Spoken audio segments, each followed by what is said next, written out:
You can listen to The Professional Left wherever you get your podcasts, on Netroots Radio, or at our website, proleftpod.com, where you can also contribute to this podcast. There's a PayPal button at our website, or you can mail us a letter and or a contribution at P.O. Box 9133, Springfield, Illinois, 62791. This is the podcast for the week of February 7th, 2025. It's not safe for work. Recorded live from the Cornfield Resistance, where local businesses notice right quick when government jobs start disappearing. It's The Professional Left with Driftglass and Blue Gal.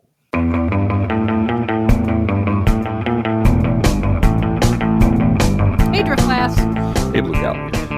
We got a little bit of housekeeping to do and some thank yous. Yes. This week, we were invited to be on with Cliff Schechter, and we had a fine time talking with him. He's an OG blogger, just like us, so that was fun. And after some technical difficulties were resolved, yesterday was fun, wasn't it, Driftglass? It's Chinatown, honey. It's Chinatown, yeah. But you did eventually get on with Brad Friedman at the Bradcast with Desi Doyen and Digby. Yes, indeed. And so we will link all of those in our show notes, which will also appear at our Patreon page. At our Patreon page, pinned to the top, is a video that youngest child recorded with us celebrating our 17th anniversary of meeting face-to-face. You and I met face-to-face 17 years ago on February 16th, 2008 was the date we officially met face-to-face. And we talk about that. And it's a video. It's just pinned to the top of our Patreon page. Anybody can go and look at it. I don't cut off people from visiting our Patreon page and seeing what's there. No. And a couple other things. I have really begun to appreciate that Patreon page is a place where I can leave messages to all of you. Right. So if we are not recording on Tuesday, because we're on the Schechter Show, for instance, when Driftglass is on the Brad Friedman Show and so forth, I'll put a link up there as soon as I can get it. And today I wasn't able to, but or, for example, if perhaps next week we're on the Bob Seska Show. Which is apparently going to happen on Wednesday. Yeah. So on the 12th, that is in our calendar. So we shall see how that goes. Oh, and Friday morning, I'm on the Joe Scarborough Show. No. No. Sorry, no, I dreamed that. It was a horrible nightmare I had. His wife would never let him do that. No. But yeah, we all, and all of these conversations, we've all come to the same conclusion that we are the liberal media, and we really need to find workable ways to support and promote each other, just like it was in the early days of blogging. Now, the other thing I want to say is that today has been tough for me. And one of the things we say in the video of the Valentine, lovey-dovey video is we have this rule that only one of us can melt down at a time. At a time. And today it was my turn. And I was just kind of letting all of it get to me. And then Kayleigh McEnany said that Donald Trump was playing 4-dimensional chess with the Iranians. And I went, oh, thank you, God. Yeah. Well, and we know what it is. It's 4-dimensional Twister, but. Oops. And so here's the deal. We have to take the fight against authoritarianism seriously. Yes. But we do not have to take these clowns seriously. Right. There's a difference. We take ourselves seriously. We take our duty to our country seriously. Yes, we do. And keep our eyes on that. And the people who would try to fuck that up are enemies of democracy. Our battle against them and those powers, quote unquote, we take that very seriously. We do not need to take our opponents seriously. No. They're clowns. The clown with a machine gun is dangerous. Exactly. Is dangerous, but it's and still hurting a clown. all the weakest people in our communities and in our nation and in the world. And they're awful, hateful, vicious, fascist people. We take the battle seriously, absolutely. Yeah.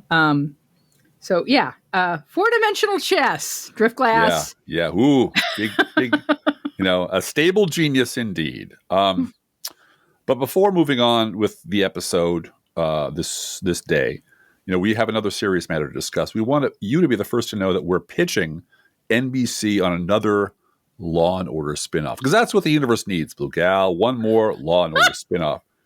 And the selling point of ours is unique in that each episode will cost like a few $1,000s at most, and they'll only last about 90 seconds because it's called Law and Order DEI.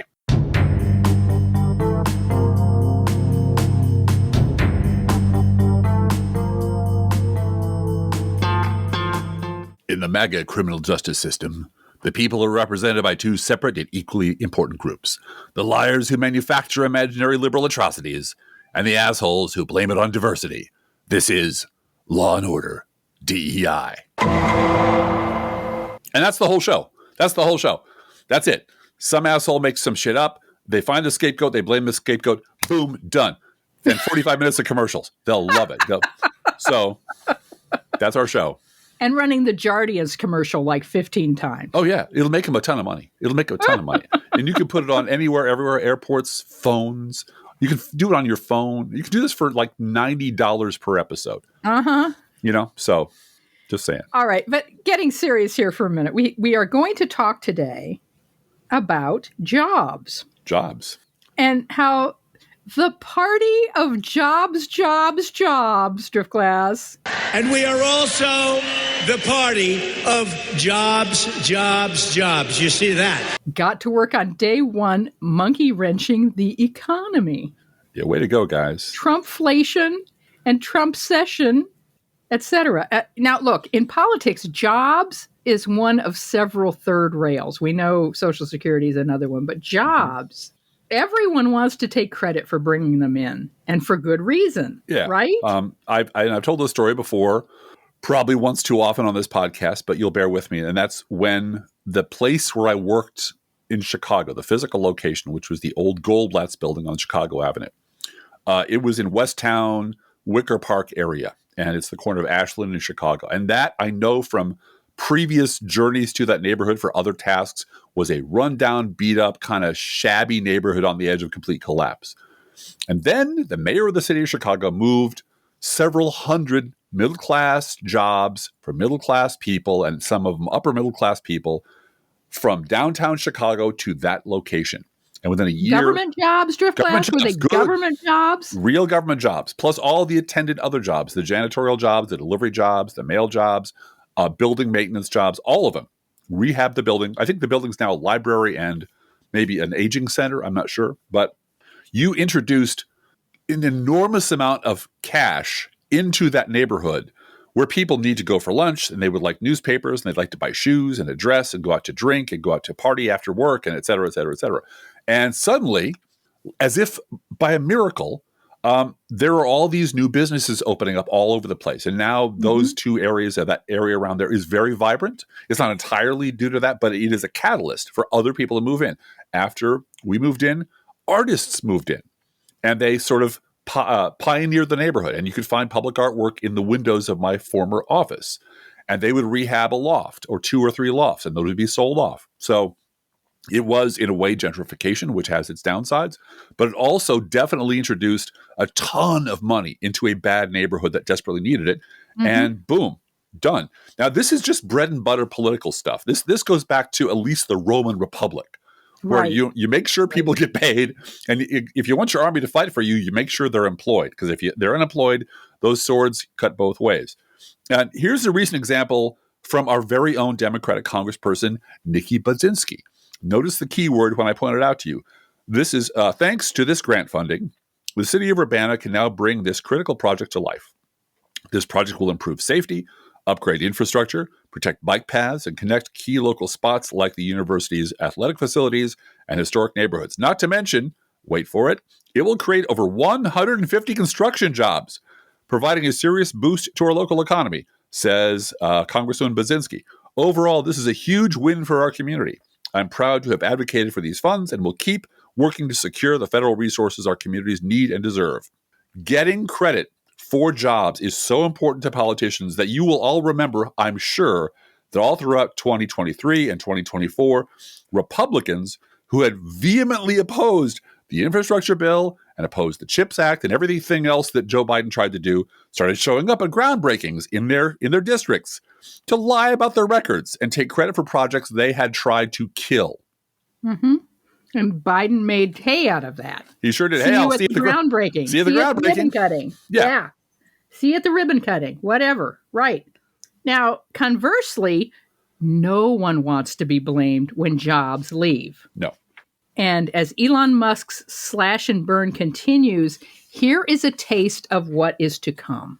From the Kansas City Beacon, Kansas City, Missouri, which you might have heard of given the upcoming Super Bowl.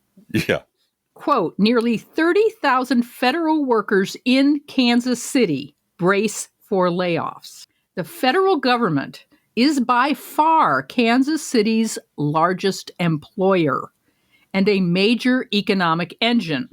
Experts warn the region's economy will feel the pain when jobs disappear.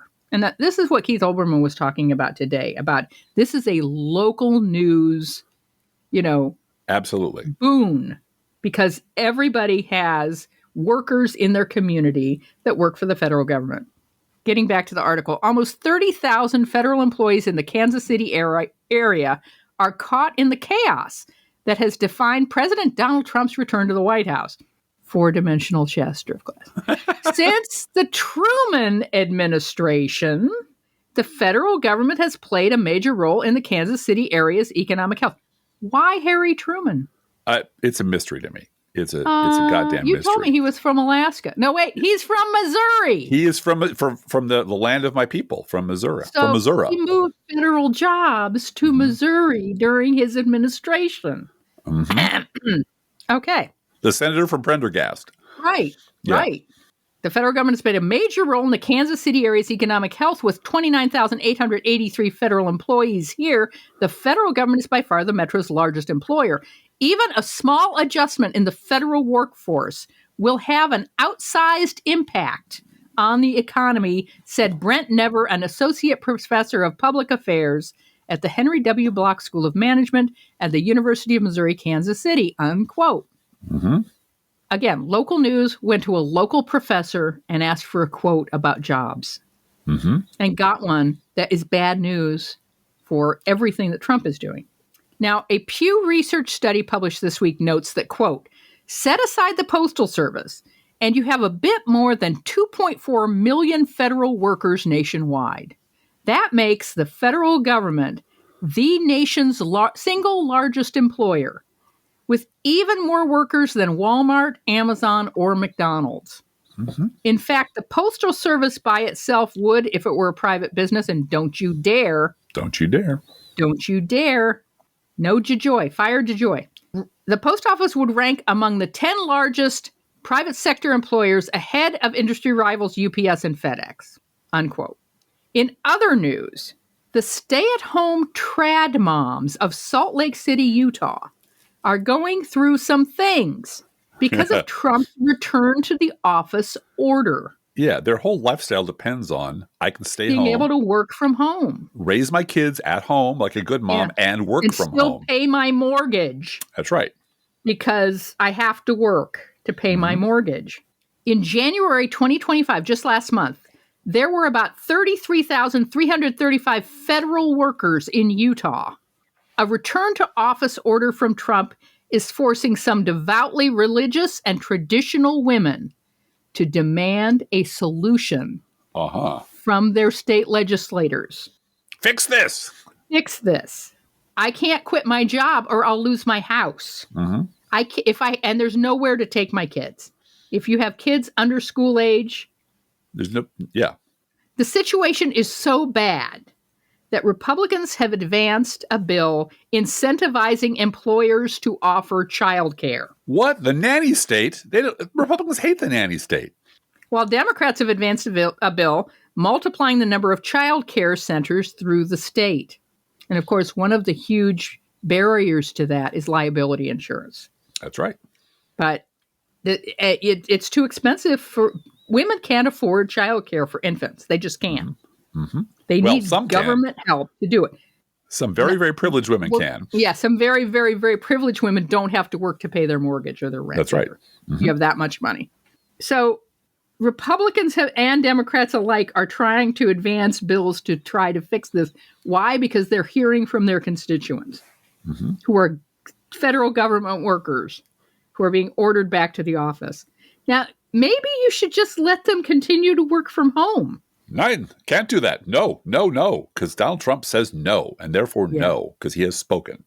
Also, fun fact, the most highly educated agency of the federal government, Driftglass, the one with the most master's degrees per capita, is the one Musk and his incel posse just gutted, the USAID. Yep. Because you got to have a master's degree in international relations. Yep.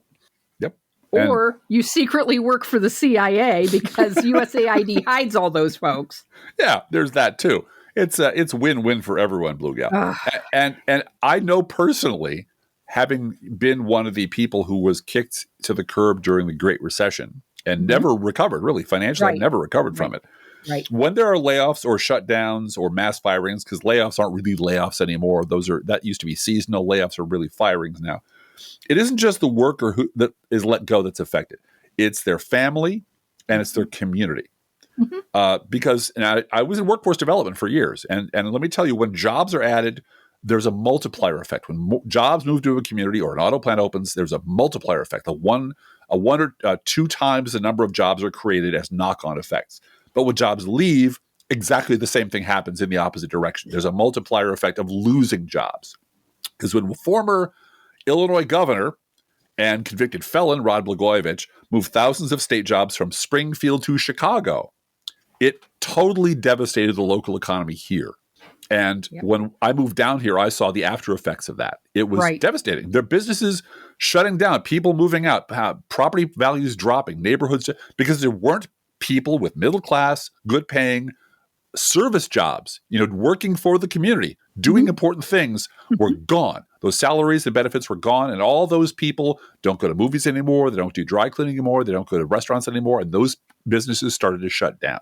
So since job creation is the life or death for any political party, how, you might ask, reasonably, being a smart listener, do the performance of the two parties compare over, let's say, the last 40 years? So let's go to the tape, Jimmy. Or in this case, the tape is the Senate Joint Economic Committee report from October 2nd, 2024. And you can tell it was written during a time when there was a Democratic majority in the Senate, but it's all facts. You can read it as you like, but these are all just straight up non-debatable facts. Quote, the U.S. economy has performed much better under Democratic presidents than Republican presidents in the modern era, period. In almost every measure of the U.S. economy, including total job growth, unemployment, economic growth, manufacturing job growth, manufacturing investment, small business creation, and contribution to the national debt, economic performance is stronger under Democrats. While there are many factors contributing to these trends, the through line is clear that Democratic administrations consistently help the U.S. economy perform better than Republican administrations. Next paragraph. Republicans have prioritized tax cuts that benefit the wealthy and that fail to boost the economic growth or pay for themselves, like they always promise they do and they never do. While Democrats have prioritized investing in the middle class, supporting small businesses, and improving economic resilience after downturns. Training, job training, moving people to different careers after those careers end. I was in that business for a decade, and I know what I'm talking about. Of the 11 recessions in the modern era, 10 have begun under Republican presidents. Overall job growth has been greater under Democratic presidents. Continuing with the report, job growth has been notably greater under Democratic presidents than Republican presidents since the early 1980s. Hey, Bluegal, what happened in the early 1980s that we might want to note about how the economy changed? The Reagan administration. Like the Reagan administration? You mean the Reagan administration? Looking at the last 7 presidents, job growth totaled over 50 million under Democratic presidents compared to only 17 million under Republican presidents. Most recently, job growth has totaled nearly 16.2 million under the Biden-Harris administration as the U.S. economy has recovered from the pandemic recession.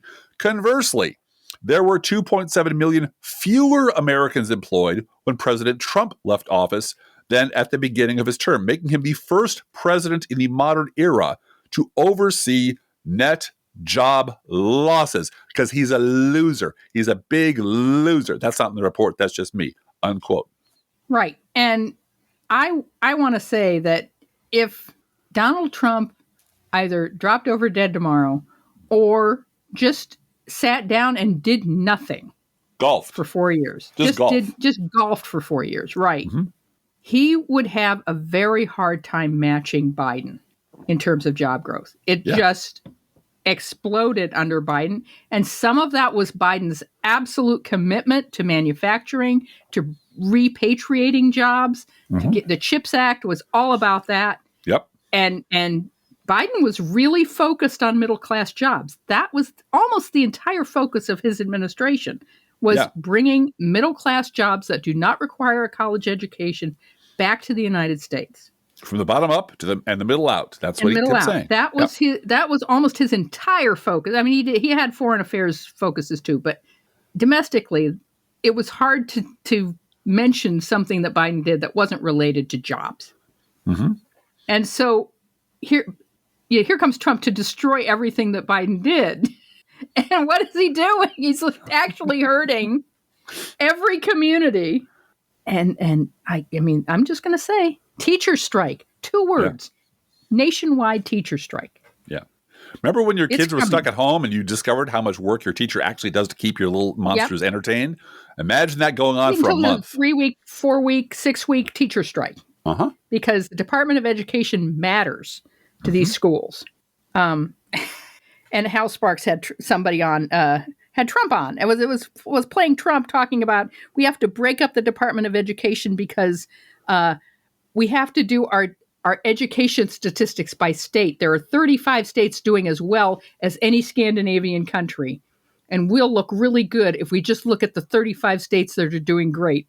All the crappy states that aren't doing great are red states. Yeah. Surprise, surprise, surprise. The blue states are the ones that have excellent schools and great education and good math scores. Honestly. So and the thing is, who's funding those red state schools? The federal government. Yeah, the federal government is. Yeah. But in addition to across-the-board misery that crashing local economies creates, and that's what Donald Trump is doing. That's what Elon Musk is doing. There is also another pot of money that Musk is targeting that if you mess with it, will make the MAGA goofs start waving their guns around and threatening violence faster than anything else. Can you guess what that is? But just so you understand, till we meet Waldo, we're going to put a stop to those disability checks. Hell, you are? Oh, y'all ain't going to take our drop. Lower those goddamn guns. You want to start shooting with my grandbabies right here? I'm sorry about them. Nellie, get inside and start calling around for Waldo, would you? Sure, Mama. You ain't going to take our draw. That's right. Threaten their big government benefits, their draw. And you can expect a hell of a fight. So to the rational mind, this doesn't make any sense at all, does it? Democrats defend the social safety net and Republicans want to destroy it. Democrats are awesome at job creation. Republicans are terrible at it. And their only economic go-to for everything is tax cuts for billionaires, which does nothing but blow up the deficit. It does not create jobs or grow the economy. No, it actually cripples the economy. Yeah. So how are Republicans ever winning at anything? Good question, Bluegal. Yeah.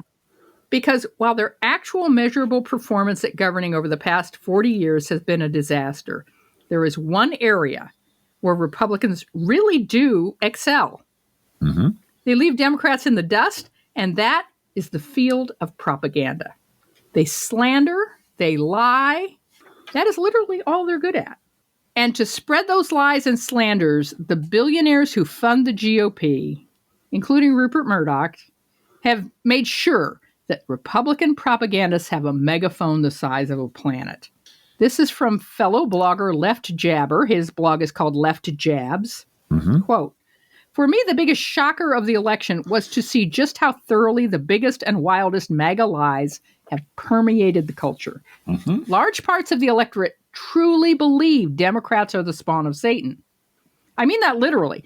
There is a rabid religious component to this demonization that is both sickening and frightening, We're witnessing utterly heinous acts being billed as what God wants, and there are few things scarier than zealots with power. And now they've got what they wanted for half a century. This is the return on the right's massive investment. First in dumbing down the American electorate, then in filling it with multiple layers of elaborate lies, pumped out through a closed media ecosystem that serves their audience a steady dose of alternative reality. Much money and thought has gone into those lies, many of which were repeated so often they replaced the truth. This long-term investment has been far more effective than I, for one, could see, and I thought I was looking closely. The right learned long ago that there was no reason to worry about public opinion if you could successfully bend it to your will. Mm-hmm. If you can lie often enough and strategically enough, you can teach your voters to think exactly what you tell them to think on any given day, and to think exactly the opposite tomorrow if that's what's called for. Driftglass calls them reprogrammable meat bags, unquote. Is that why you put this in here, Driftglass? No. Honestly, I was reading, because I read an awful lot of fellow bloggers and stuff like that on any given day. And I like the writing here. It really did drop in neatly to the story that I wanted us to talk about today. Mm-hmm. And I looked at the end and go, well, how am I going to, come on. I'll make my wife read it. It won't seem nearly as egotistical if I make my wife read it. Well, I thank you. But it is true. I mean, I do mean literally reprogrammable. I've always meant that. Reprogrammable golem is what I used to call them. So while Democrats were investing in, policies and programs, Republicans were investing in using their huge propaganda network to burn stereotypes and caricatures of people like us, like you and me, into the brains of their voters. Feeding ignorance and prejudice by slander and stereotype are not harmless exercises. And building an entire political movement based on wild lies and hatred is a recipe for destruction and disaster. And if you want to go to this wonderful website and look at this further, there's a wonderful place called the Jim Crow Museum that has an entire section on the toxic power of the grotesque caricatures of Black people that were sold to the general public as truth or gospel or just entertainment. This is from the Jim Crow Museum. Quote, "It was not until Amos and Andy radio show that the characterizations of African-American women as domineering, aggressive, and emasculating shrews became popularly associated with the name Sapphire. The show was conceived by Freeman Gosden and Charles Correll, two white actors who portrayed the characters Amos Jones and Andy Brown by mimicking and mocking Black behavior and dialect. At its best, Amos and Andy was a situational comedy. At its worst, it was an auditory minstrel show," unquote. Then there was the brute caricature of Black men. This is also from the Jim Crow Museum. Quote, "The brute caricature portrays Black men as innately savage, animalistic, destructive, and criminal, deserving punishment, maybe death. This brute is a fiend, a sociopath, an antisocial menace. Black brutes are depicted as hideous, terrifying predators who target helpless victims, especially white women. Duh." Mm-hmm. Charles H. Smith, writing in the 1890s, claimed, quote, "A bad Negro is the most horrible creature upon the earth, the most brutal and merciless." Clifton Breckinridge, a contemporary of Smith, said of the Black race, "When it produces a brute, he is the worst and most insatiable brute that exists in human form." In 1921 and 22, the United States House of Representatives and Senate debated the Dyer Bill, an anti-lynching bill. This bill provided fines and imprisonment for persons convicted of lynching in federal courts and fines and penalties against states and counties and cities which failed to use reasonable effort to protect its citizens from lynch mobs. Sounds pretty reasonable to all of us, right? Mm-hmm, mm-hmm. The Dyer Bill passed in the House of Representatives, but it was killed in the Senate by filibustering Southerners who claimed that it was an unconstitutional and infringement upon states' rights. The following statements made by Southern congressmen during the Dyer Bill suggest that they were more concerned with white supremacy and the oppression of Black people than they were with, constitutional issues. Senator James Buchanan of Texas claimed that, quote, "In the southern states and in secret meetings of the Negro race, white liberals preach the damnable doctrine of social equality, which excites the criminal sensualities of the criminal element of the Negro race and directly incites the diabolical crime of rape upon white women. Lynching follows as swift as lightning, and all the statutes of the state and nation cannot stop it, unquote. And that was said on the floor of the U.S. Senate. Yeah. Just 100 years ago. Yeah. Just 100 years ago. Caricatures of black people have gotten thousands of innocent men and women murdered. And caricatures of black people as welfare queens got Ronald Reagan elected. And caricatures of black people in Ohio eating cats and dogs helped put there's a twist for you, helped put Donald Trump back in the White House. Yep. And as we all made fun of that, but he was not talking to us when he said that. He absolutely wasn't. And his goons and his reprogrammable meatbags absolutely believed that. And as Rod Serling noted in the epilogue to The Monsters Are Due on Maple Street, one of the very best episodes of The Twilight Zone, prejudices like these are the tools of conquest and subjugation. The tools of conquest do not necessarily come with bombs and explosions and fallout. There are weapons that are simply thoughts, attitudes, prejudices, to be found only in the minds of men. For the record, prejudices can kill, and suspicion can destroy. And a thoughtless, frightened search for a scapegoat has a fallout all of its own. For the children, and the children yet unborn. And the pity of it is that these things cannot be confined to the Twilight Zone. From the 1980s until he dropped dead, America's most successful evangelist of hate and bigotry was Rush Limbaugh. And he and his hundreds of imitators in the media and then the Republican Party have spent virtually every day of the last 40 years relentlessly slagging liberals to an audience of millions. This is just a short sample of what Limbaugh was saying about us, liberals, over the decades. These are quotes. I prefer to call the most obnoxious feminists what they really are, feminazis. Journalists are simply leftists disguised as reporters. They're political activists disguised as reporters. Self-reliance, that's a dirty word to Democrats. Obama is a statist. He's an authoritarian. It is Barack Obama who is at war with this country. Recent events prove it. This is not a cliche. It's not a figure of speech. Obama is at war with the U.S. economy. Barack Obama doesn't think this country should be number one, which is in stark contrast to Sean Hannity on his radio show this week saying we should give the United Nations to China. Yep. Obamacare is making people divorce so they can afford it, and divorce hurts women. How many times was Rush Limbaugh divorced? Women and the children. And that is Obamacare and their war on women. There is no news media. There's simply a bunch of people on television and in newspapers who are ranking members of the Democrat Party. Yep. Now, this is literally just scratching the surface. This has been going on for decades. Thousands of people across a lot of different media all repeating the same lies about Democrats. The media's controlled by Soros. All we do is ever lie. All we do is ever tell lies about those good, noble Republicans. We're a bunch of uppity, snooty, liberal intellectuals who don't know what real work and real life is like, on and on and on. And they've told this caricature 1,000 times, and that is the very big problem I have with most of our Never Trump allies, is that they're still hooked on the kind of bullshit they were drunk on when they were slagging Obama and working to get scumbags elected. Just this week, a very big Never Trump podcaster that we'll just for the sake of argument call Tim. Okay? Let's just call him Tim. Let's just call him Tim. Tim lost his shit over a 2-minute exchange at the DNC officers' elections. I didn't even know this was going on, but Tim was very upset about it. This was a debate among candidates moderated by Jonathan Capehart. The questions were about outreach to trans people and Muslim groups. It was kind of loud. It was kind of raucous. It was all the internal nonsense that party insiders care about because, this was an internal party election. Right. That's the sort of thing that happens.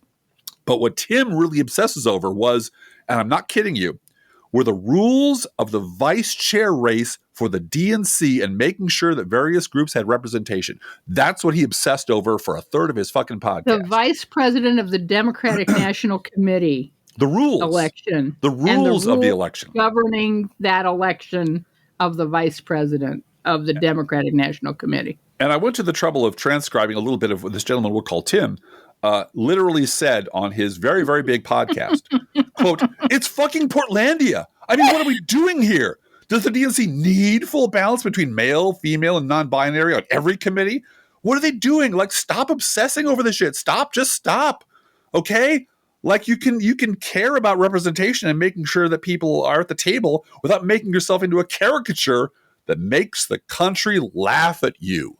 Unquote. Wow. So, you got that? Does everybody hear that? The country is laughing at us. Wow. Is that the same country that's full of low information voters who don't know anything about anything? The same country where the uninformed rubes of Sisterfuck Arkansas are hearing about a 90-second exchange about the rules of government for the election of the DNC vice president? How is that possible? How can those two things both be true? Tim continues, quote, "The opposition needs to be up for that fight against authoritarianism, not like obsessing over which committee has the right number of non-binary Native Americans, okay?" Unquote. Quote, "It's Noah's Ark here. We need two of everything. We need two of every race and gender, two of every sexual identity. We need two intersects, two bisexuals. We need two of everything," unquote. Quote, "Republicans don't do this. Like, they don't have this happening at their meetings, and people notice that," unquote. Because it's all white. Yeah, well, because this was literally 90 seconds of a 2-hour forum that he is convinced that everybody sees and hears, and everybody's watching this. And that's why the country, Bluegal, the country is laughing at us because of that. Because of that. Oh, this is Tim. These are the people that Tim has drinks with all the time. Sure. So these kind of events. Anyway, then there is Bret Stephens at a New York fucking Times forum. Quote, "Democrats," and again, it's just beating up Democrats. This is their mode. "Democrats don't seem to realize how profoundly out of touch they are with that segment of America that they can't identify through a collection of letters: BIPOC, LGBTQI+, AAPI, the unhoused, the undocumented, and so on. They have lost themselves in forms of identity politics that divide Americans into categories many don't recognize or from which they feel excluded. And I don't just mean white male Christian Americans. For example, ask many Hispanics what they think of the term Latinx, a nonsensical term in a gendered language like Spanish, and you might begin to grasp why more than 40% of Hispanic men voted for Trump." It has nothing to do with that. Let that sink in. Yeah, some people out there using Latinx, which is why 40% of Hispanic voters. It has nothing to do with macho Hispanic culture and the fact that we ran a woman. No, not at all. Similarly, ask many feminists what they think of the term birthing people or persons with vaginas, and you might risk a well-deserved slap. I think he means feminazis, Bluegal. I think he means the correct term is feminazis. Patrick Healy, the New York fucking Times deputy opinion editor, said, "I know plenty of regular Democrats who dislike those terms for the reason you mention." Stephens replies, "You're probably right that most Democrats don't use those terms, but it's also true that liberal elites do. And that's what average American voters dislike, a party whose ostensible leaders lack the nerve or moral wherewithal to resist the progressive tide." Yeah. Stephens knows about as much about the average American voter as a hamster knows about Hamlet. Okay. Does he know Chuck Schumer? I don't know that Chuck Schumer talks about soup a lot, but I don't think he's ever used. And he does a very good job of resisting the progressive tide as well. Extremely good. Joe Biden did a great job of resisting the progressive tide. So did Nancy Pelosi. Yes, the leadership in the House of Representatives and the White House doesn't have a problem resisting the progressive tide, I can assure you. But Bret Stephens knows what the average American voter wants, the average voter, and knows what they dislike. He's got his finger on the pulse. Even I don't know what the term average voter means, except I'm damn sure that Stephens has never met one, except to slap one around to demand to see her manager because his Vichy-Soir was served at the wrong temperature. But again, how can it possibly be true that both we are a nation awash in low information voters who pay no attention to anything, And we are a nation in which these same lumpen proletariats are so keenly aware of the rarefied vocabulary that almost no one in the real world ever actually uses, that they are so angry about that they vote for fascists over and over and over again. Blue Gal, riddle me that. Well, the reason is that the never Trump pundit brain is still wired with 40 years of the Rush Limbaugh style slander, right? They built their entire party on that. The conservative propaganda machine always has a dragnet out for any liberal anywhere who says or does anything they think would sound goofy or alien to their listeners and viewers. So anytime someone says BIPOC or LGBTQI+, it's going to be on Fox. Mm-hmm. And anytime they find one, that story and that person becomes the headline all across conservative media. See, this is what all Democrats are like. That is the entirety of the Laura Ingraham show. Yes. Here's the left. Mm-hmm. And Liz Cheney herself was engaged in peddling some of the filthiest, most toxic lies about Democrats right up until January 6th. Mm-hmm. Democrats murder babies. Democrats are the face of evil. Mm-hmm.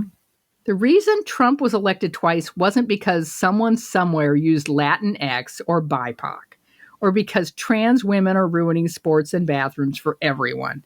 The reason Trump won twice, despite being a corrupt, lying, racist, traitor, rapist, with an abysmal jobs record, is the army of reprogrammable meatbags that people like Tim and people like Brett, and certainly people like Rush Limbaugh, helped to create.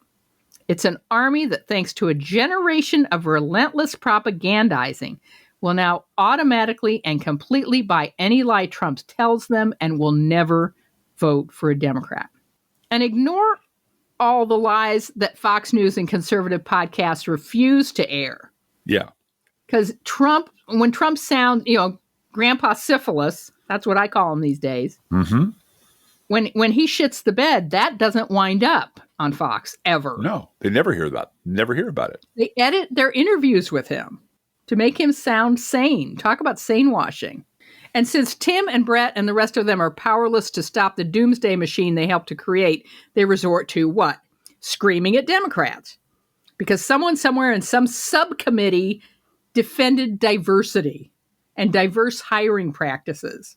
Because according to them, average American voters and the people and the country are all tuned into what goes on in obscure Democratic subcommittee meetings. Mm-hmm.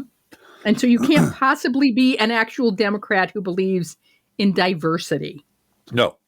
And it is the job of Democrats, in their opinion. This has been their standard advice since the first hashtag went up. The subtext of it is Democrats have to practice perfect message discipline. And I mean, all Democrats everywhere, 75 million of us have to always speak perfectly, never say anything out of sorts, and never speak to each other the way we want to speak to each other. Because someone might overhear it, and then it ends up on Fox News, and then we're all destroyed because of it. And so it's all on us.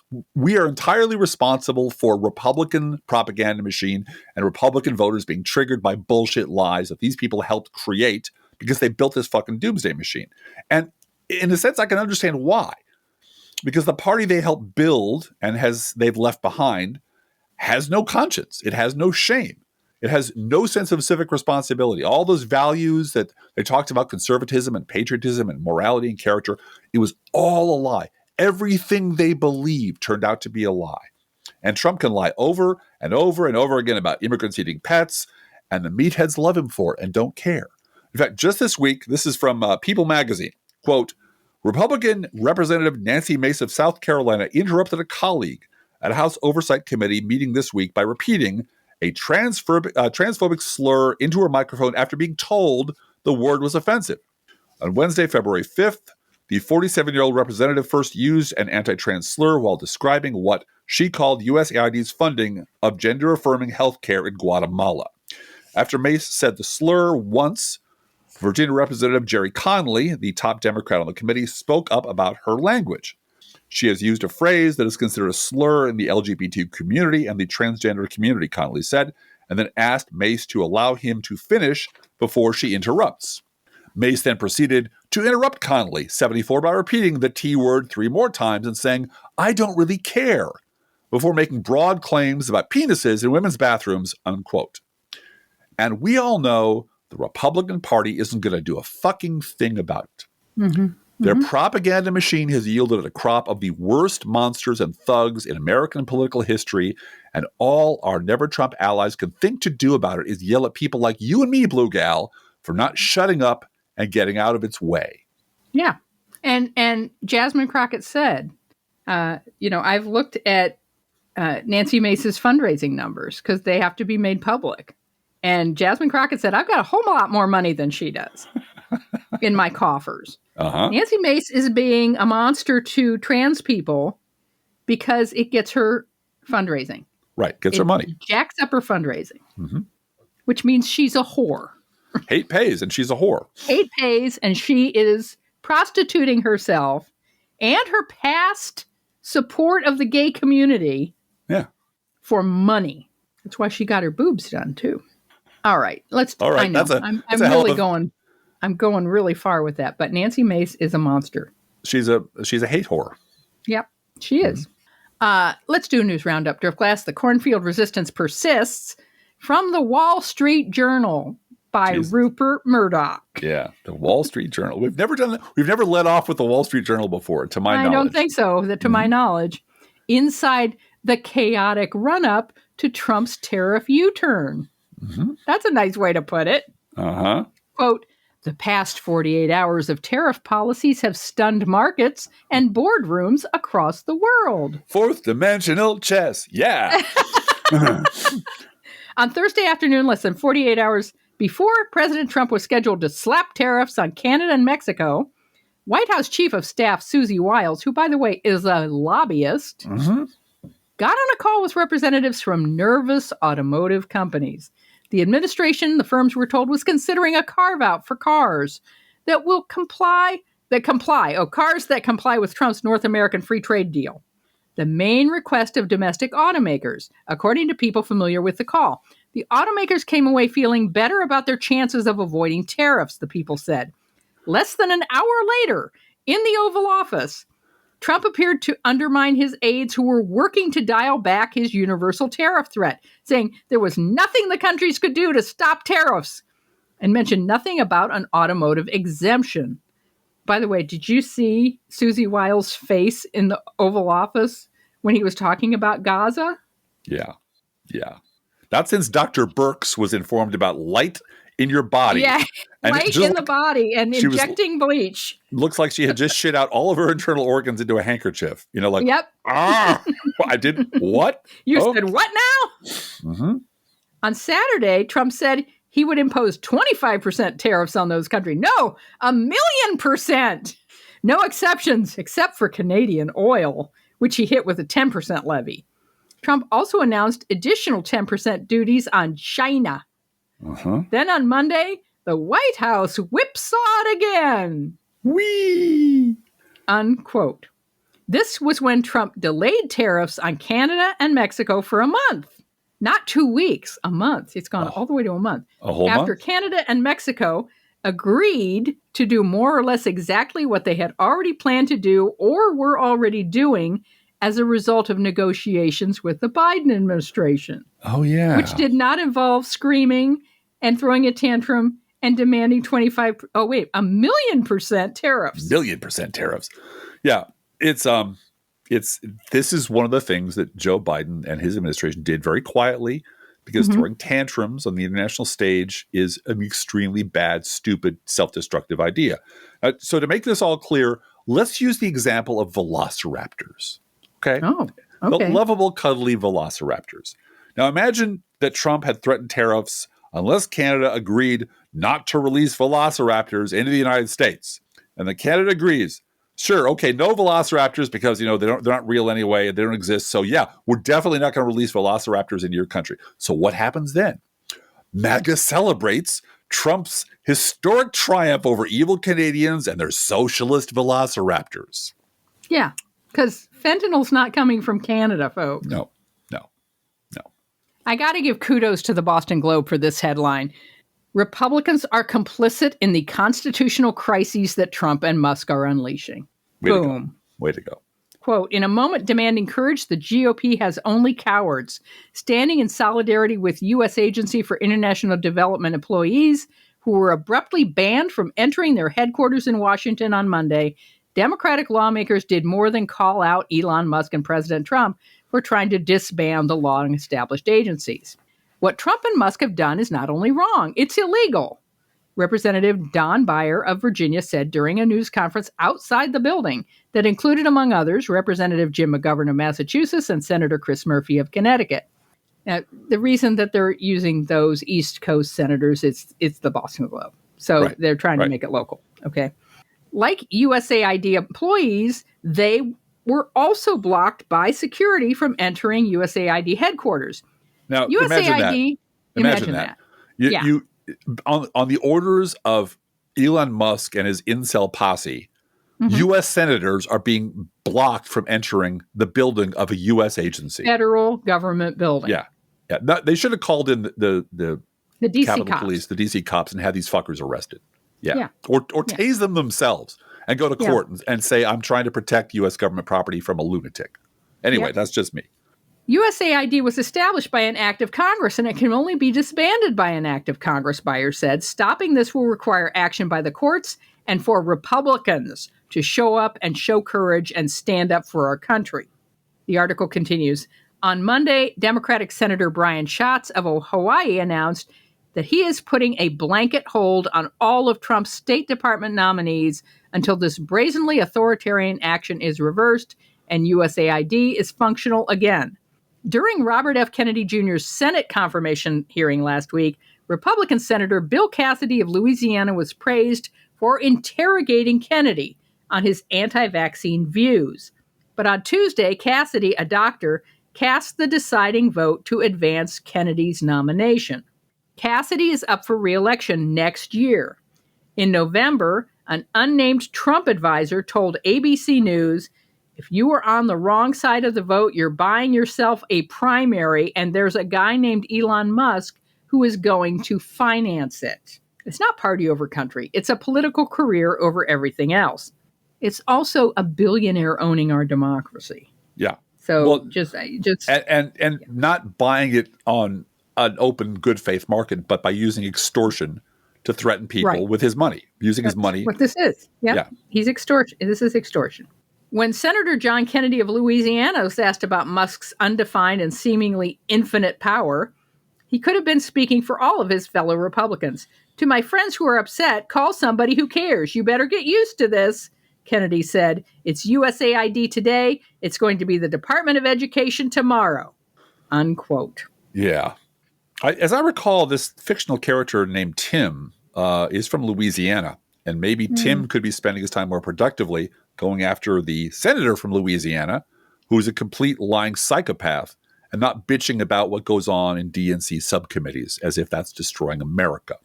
And speaking of USAID, this was quite a week for little Marco Rubio. First, there's this goon named Pete Morocco, who was allegedly one of the, more than allegedly, definitely one of the mob who stormed the Capitol on January 6th. That guy was just appointed by little Marco to run the U.S. Agency for International Development. And this asshole's first act as, quote, acting deputy administrator for management and resources was to empty out the agency. This is from Mediaite. Quote, Trump official who allegedly stormed Capitol places aid workers on leave.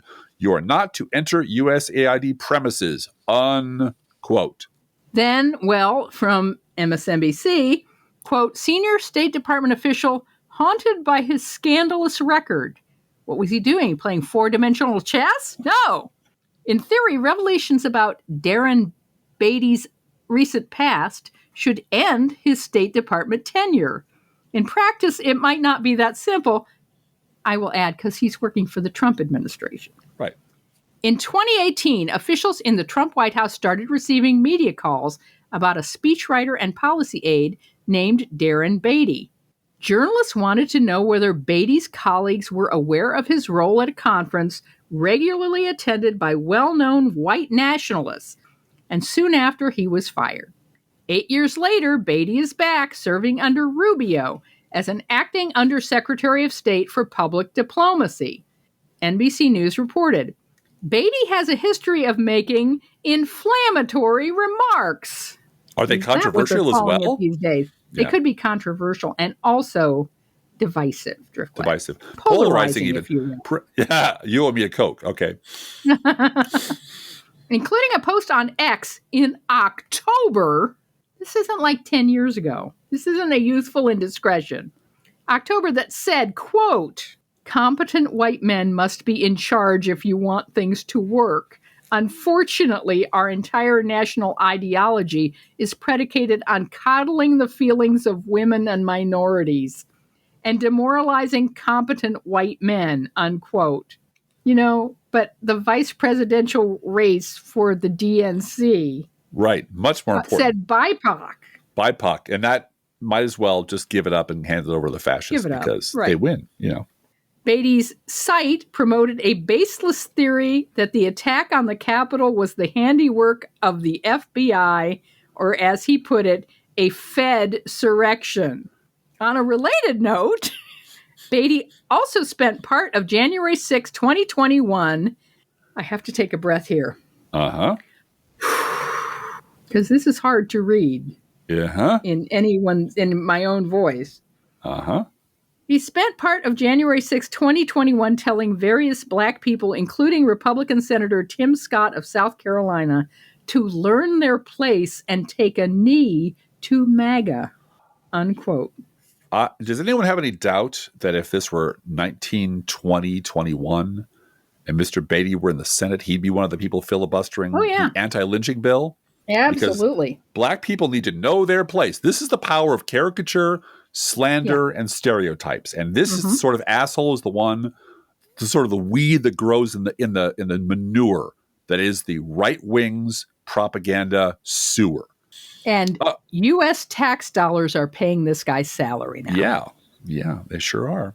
And speaking of USAID, Josh Marshall took the time to explore all the links on the White House website fact sheet that allege waste and abuse at USAID. And every link is to articles at the Daily Mail, Breitbart, and the Washington Examiner. The Mooney Times.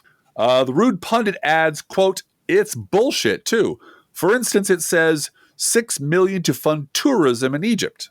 It links to a USAID release that says the money is for, quote, potable water for 300,000 residents and wastewater services to 100,000 residents, with no mention of tourism. Utter lies that will be repeated on the right, unquote. And speaking of USAID again, from Raw Story, quote, can't even spell his own conspiracy theories. Observers ridicule Trump for major error. I love this story. I love this story. I'm sorry. This story. We love it so much. President Donald Trump drew instant mockery on Thursday thanks to his ill-informed, all-caps Truth Social rant in which he alleged USAID had stolen money from taxpayers.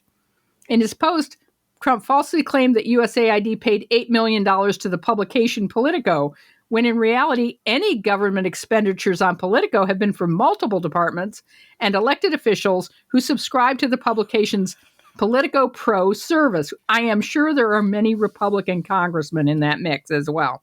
Uh-huh. As explained by journalist Justin Baragona on Blue Sky, multiple government agencies and departments, not just USAID, purchased subscriptions to Politico Pro over the years.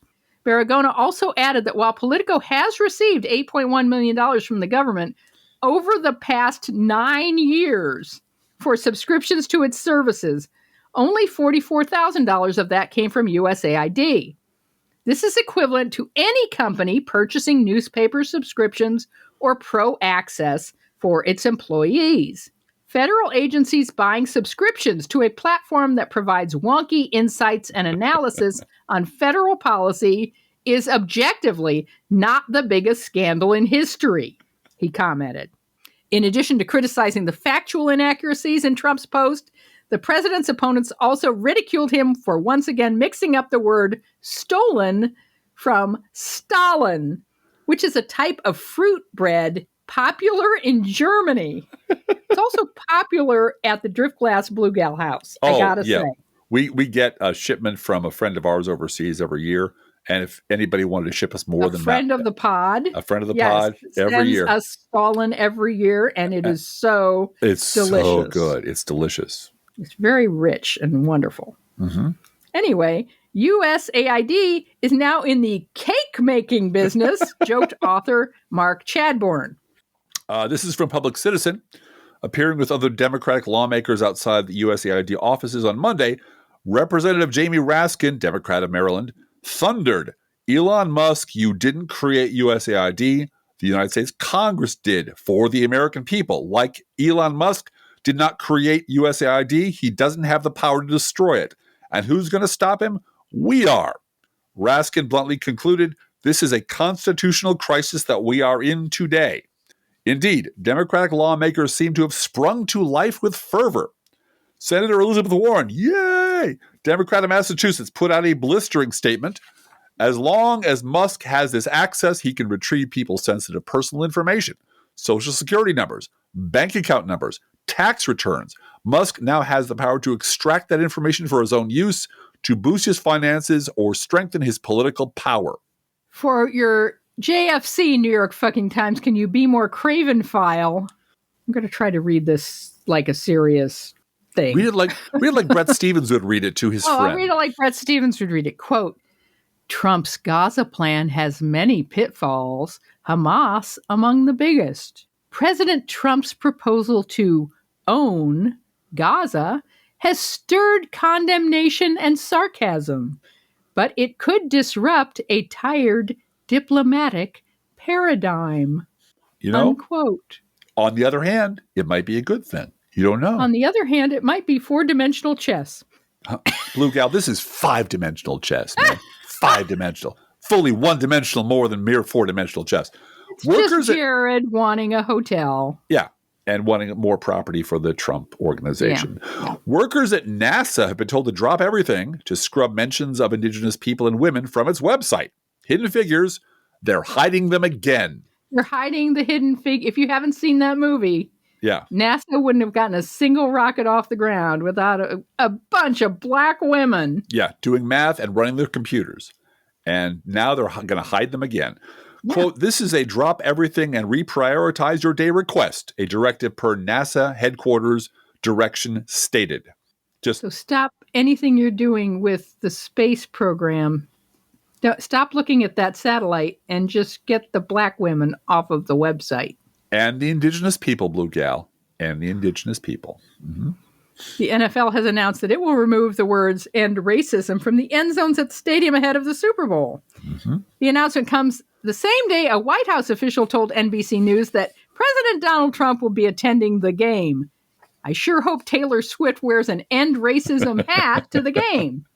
And maybe has the box seat directly above him so she can spill a beer or two or five. Yeah. Because that happens at football games. It's accidental. These things happen. Finally, Trump fires the director of the Consumer Financial Protection Bureau. You know, the bureau that's set up to protect us from people like Trump. Quote, "President Donald Trump has fired the director of the Consumer Financial Protection Bureau, Rohit Chopra, in the latest purge of a Biden administration holdover. Chopra is one of the most important regulators from the previous Democratic administration, who is still on the job since Trump took office on January 20th. Chopra's tenure saw the removal of medical debt from credit reports and limits on overdraft penalties, all based on the premise that the financial system could be fairer and more competitive in ways that helped consumers. But many in the financial industry viewed his actions as regulatory overreach, as, you know, you would if you're cheating people, and we want to stop you from doing that. In a shared social media post Saturday about his departure, Chopra thanked people across the country who, quote, shared their ideas and experiences, unquote, with the government's Consumer Financial Watchdog Agency. And you know, folks, having worked in the government, honest to God, when people tell you, "I like what you're doing, you did a good job, thank you very much," it's worth everything. It's just worth it. Because that's why we do it. "You helped us hold powerful companies and their executives accountable for breaking the law, and you made our work better." Chopra posted on X above pictures of his letter announcing that he would no longer lead the Bureau, unquote. Each week we post to our Patreon page and website an Internet Kitty sent in by you, the listeners. This week's Internet Kitty is Harley.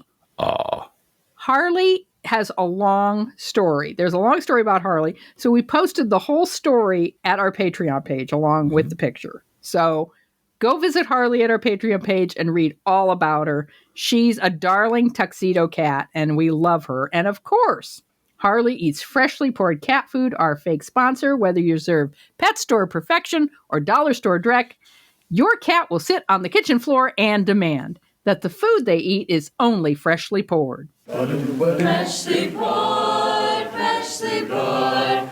Oh, my Lord, it's freshly poured. And you can visit Harley and hear all about her at our Patreon page and see her at our website, proleftpod.com. Feel free to write to both of us at proleftpodcast@gmail.com. We love hearing from you. Be aware that if you write to us at any of our addresses, we reserve the right to read your email or U.S. Postal Service. Go, postal unions, fire to joy. Letter on the air unless you say otherwise. Don't forget our gourmet coffee guidelines. If you can afford to buy an espresso-based beverage or perhaps a stolen, imported from Germany, which we think is delicious, for yourself, buy one for us. This is not charity. This is our job. And you know what? Nothing Elon Musk can shut this agency of ours down. He can't fire us. He can't make us go away. He can't shut us up. So if you can spare $5 a month, please spare $5 a month at patreon.com/proleftpod. Please also share our show on social media. And if you love this podcast, please get someone else to listen to it. Maybe Tim. Tim might learn something. And thank you for doing that. Hey, Driftglass, how are the Internet Kitties doing this week? Well, Bluegal, the Internet Kitties want to say a big thank you to those participating in this week's full-scale protest against the Trump administration. We actually drove past the protest downtown in Springfield. They looked wonderful. People out in the cold and the rain doing their duty, and we really appreciate it. And we have only just begun. Let's think about living. Think about living. Let's think about loving. Think about loving. Let's think about the hooping and the hopping and the popping and the lovey-dovey. Lovey-dovey-dovey. Let's forget about the whine and the crying, the shooting and the dying, and the fellow with the switchblade knife. Let's think about living. Let's think about life. The Professional Left podcast is recorded under a Creative Commons license. Copyright 2024-25, GGBG Productions.